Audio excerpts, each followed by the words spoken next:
ఇవాళ రేవంత్ రెడ్డి గారు సింగరేణి పైసలు తీసుకుపోయి ఫుట్బాల్ ఆడుతున్నాడు. నీ అయ్య సొత్తాన్ని తీసుకుపోయినావా? నీ ఫుట్బాల్ షోకుల కోసం నువ్వు ఫోటోలు దిగడం కోసం సింగరేణి 10 కోట్ల రూపాయలు ఏ రకంగా తీసుకుంటావు? ఒకవైపు కార్మికులకు జీతాలకు పైసలు లేవు, అప్పులు తెచ్చుకొని బ్యాంకుల్లో ఓడీలు తెచ్చుకొని సింగరేణి సంస్థ ఆగమైతుంటే నీ ఫుట్బాల్ షోకుల కోసం 10 కోట్ల రూపాయల సింగరేణి డబ్బును నువ్వు ఏ రకంగా వాడతావు? గతంలో సిఎస్ఆర్ డబ్బు, సింగరేణి డబ్బు బీఆర్ఎస్ ప్రభుత్వం ఉన్నప్పుడు వాడితే ఆ పిల్లల కోసం వాడినాం.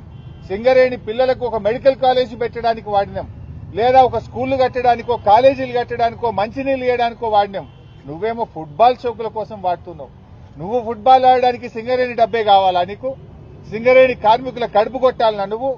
ఏ రకంగా నీకు మనసు వచ్చింది సింగరేణి డబ్బులు తీసుకోవడానికని నేను అడుగుతా ఉన్నా. ఇది దుర్మార్గమైన ప్రభుత్వం.